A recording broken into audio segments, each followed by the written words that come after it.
Latest upload होने वाली हमारी वीडियोस का नोटिफिकेशन आपको बर वक्त मिलता रहे।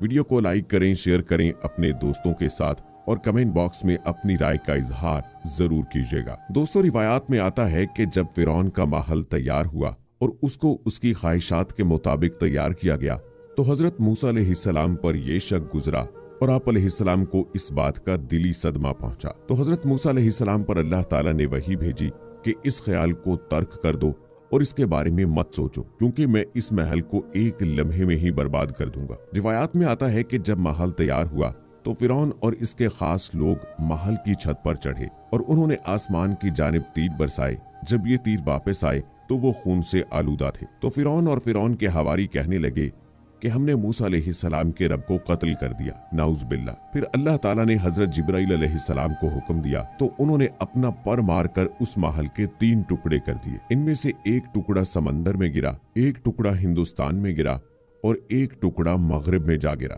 और एक रिवायत में ये बात भी मिलती है कि इनमें से एक टुकड़ा फिरौन की कौम पर भी गिरा था, जिससे फिरौन की कौम के 10 लाख लोग हलाक हो गए थे। और ये भी मशहूर है कि जिन लोगों ने ये महल तैयार किया था वो लोग भी डूबकर या जलकर या किसी दूसरी आफत का शिकार होकर मर गए थे। यूं अल्लाह ताला ने फिरौन के इस महल को तलुए आफ्ताब और गुरूब आफ्ताब के दरमियानी वक्त में तबाह कर डाला। जब फिरौन ने यह मनाजर देखे तो उसने हजरत मूसा अलैहिस्सलाम से जंग शुरू कर दी और अल्लाह ने उसको मुख्तलिफ मौजज़ों से आजमाया। और इन मौजज़ों में यद बैज़ा, तूफान, टिड्डी दल, खून, सूरतों का बदल जाना और दुनिया का फट जाना शामिल था। कहते हैं कि फिरौन ने खुदाई का दावा करने से पहले ये महल तैयार करवाया था और उसने मरकजी दरवाजे पर बिस्मिल्लाहिर्रहमानिर्रहीम लिखवा रखा था। और जब मूसा अलैहिस्सलाम ने उसको अल्लाह ताला की तरफ बुलाया और उसको दावत दी तो उसने इनकार किया और सरकशी इख्तियार कर ली। हजरत मूसा अलैहिस्सलाम ने फरमाया, ऐ अल्लाह, मैं फिरौन को बार बार आपकी तरफ बुलाता हूँ लेकिन मुझे इसमें कोई भलाई नजर नहीं आती। और अल्लाह ताला ने फरमाया,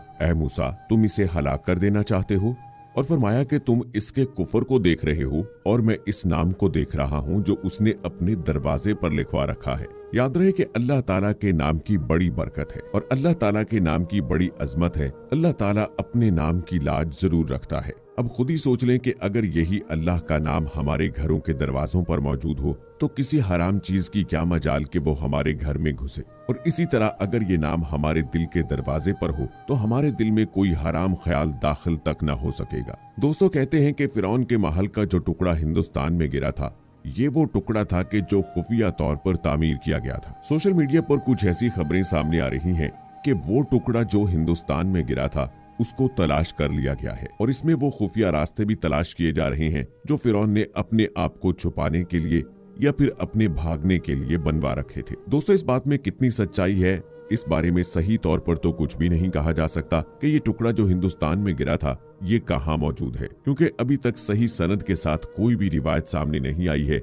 जिसमें ये बताया गया हो कि ये टुकड़ा कब दरियाफ्त हुआ और कहाँ मौजूद है। दोस्तों, इसके बारे में अगर आपके पास कोई इंफॉर्मेशन हो तो हमारे साथ कमेंट में जरूर शेयर कीजिएगा और अपनी कीमती राय से भी हमें जरूर आगाह कीजिएगा, क्योंकि आपकी राय हमारे लिए बहुत अहमियत रखती है। दोस्तों, याद रहे कि अल्लाह की शान और अल्लाह की कुदरत बहुत अजीम है और अल्लाह जो चाहता है वो करता है।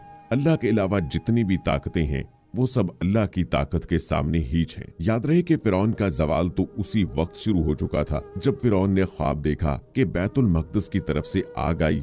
उसने मिस्र को घेरकर तमाम किब्तियों को जला डाला, बनी इसराइल को कुछ जरर न पहुंचाया। इससे उसको बहुत वहशत हुई। काहिनों ने ताबीर दी कि बनी इसराइल में एक लड़का पैदा होगा जो तेरे हलाक और जवाले सल्तनत का बायस होगा। ये सुनकर फिरौन ने हुक्म दिया कि बनी इसराइल में जो लड़का पैदा हो कत्ल कर दिया जाए। दाइयां तफ्तीश के लिए मुकर्रर हुई। 12,000 या एक रिवायत के मुताबिक 17,000 लड़के कत्ल कर डाले गए और 90,000 हमल गिरा दिए गए और मशीयत इलाही से इस कौम के बूढ़े जल्द जल्द मरने लगे। कौम किब्त के रौसा ने घबराकर फिरौन से शिकायत की कि बनी इसराइल में मौत की गर्म बाजारी है, इस पर उनके बच्चे भी कत्ल किए जाते हैं, तो हमें खिदमतगार कहाँ से मुयस्सर आएंगे। फिरौन ने हुक्म दिया कि 1 साल बच्चे कत्ल किए जाएं और 1 साल छोड़े जाएं। तो जो साल छोड़ने का था उसमें हजरत हारून अलैहिस्सलाम पैदा हुए और कत्ल के साल हजरत मूसा अलैहिस्सलाम की विलादत हुई। तो उनकी वालदा ने फिरौन के खौफ से उनको एक संदूक में रखकर संदूक को मजबूती से बंद करके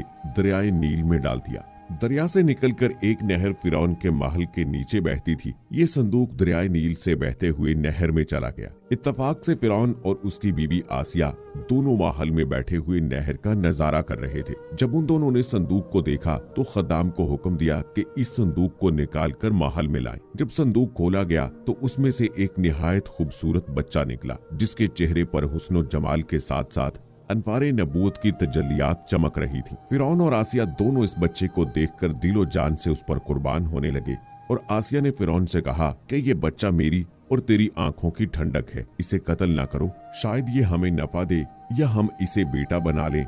और वो बेखबर थे। दोस्तों, फिर अल्लाह ताला ने हजरत मूसा अलैहिस्सलाम की कौम को कैसे बचाया और फिरौन को कैसे हलाक किया, ये हम आपको फिर किसी वीडियो में तफसील से बताएंगे। उम्मीद करते हैं दोस्तों कि हमारी आज की ये वीडियो आपको पसंद आई होगी। इस वीडियो को लाइक करें, शेयर करें अपने दोस्तों के साथ। कमेंट बॉक्स में अपनी राय का इजहार जरूर कीजिएगा। मिलते हैं अगली वीडियो में, तब तक के लिए इजाजत दीजिए। फी अमानिल्लाह।